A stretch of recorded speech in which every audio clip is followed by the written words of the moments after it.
How does instantaneous healing work? Is it possible to be healed instantaneously?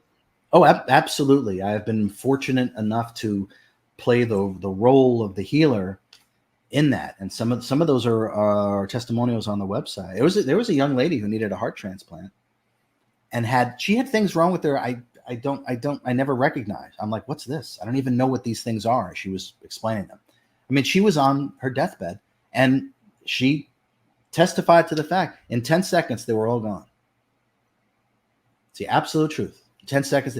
Instantaneous healing is when we're able to let go of everything that we have identified ourselves with. When we recognize that whatever aspects of the false self that we are still clinging to no longer serves our evolution, is when instantaneous healing will occur.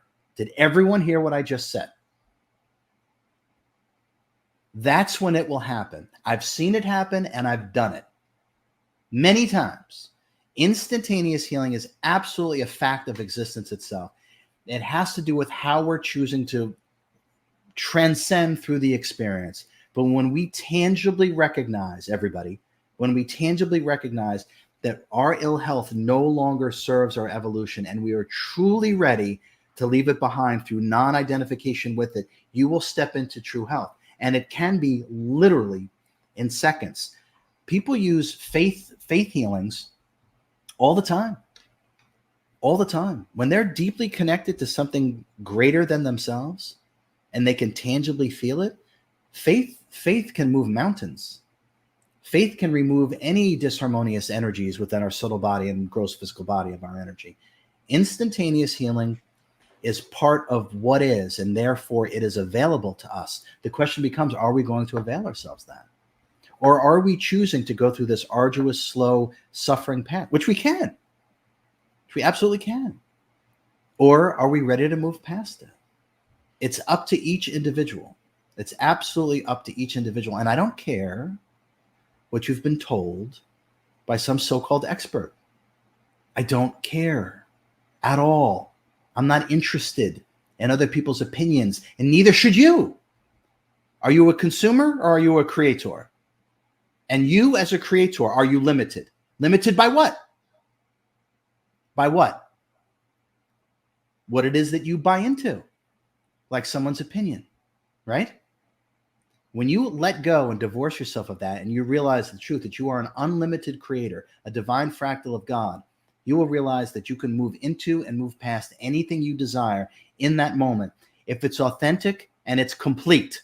If it's authentic and if it's complete. So if you're ready to move past these things that have been bothering you for a year, 5 years, 10 years, 40 years, 50 years, go to the workshop. I'll show you how to do it.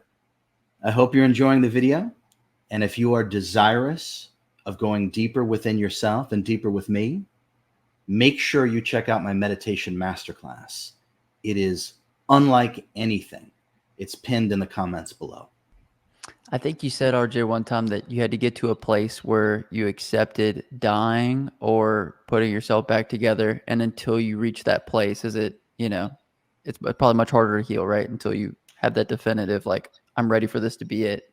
Yeah, that was one of the turning points. I remember the things that they were doing to my body, and there was a level of resistance to it because I could feel their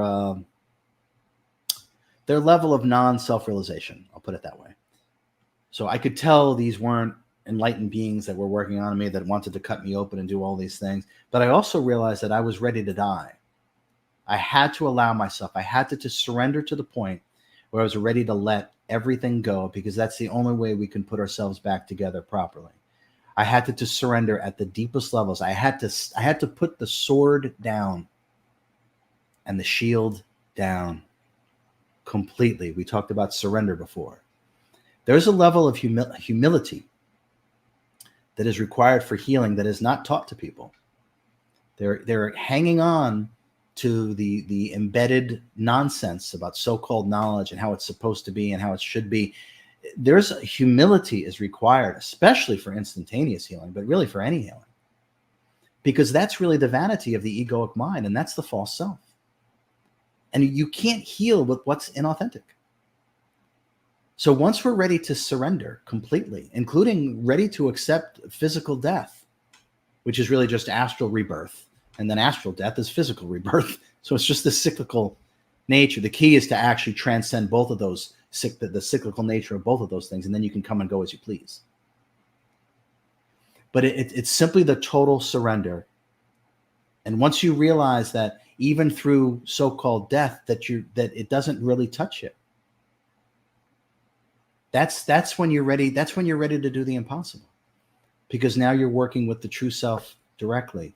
Humility and the ability to surrender, which we talked about from the very beginning, are essential. And I would say the humility is one of the biggest things that I see, a component that is missing from people's healing journey is humility, and the willingness to completely and utterly surrender. And when you're able to do that, that's when grace will take over. You will literally feel God carrying you. I mean it. And those two aspects I want to bring back into the consciousness of humanity. And like I said, this is part of why I write these books, teach these courses, do these workshops, do these retreats, so humanity knows how to work with itself, not only properly, but optimally. I hope you enjoyed the video.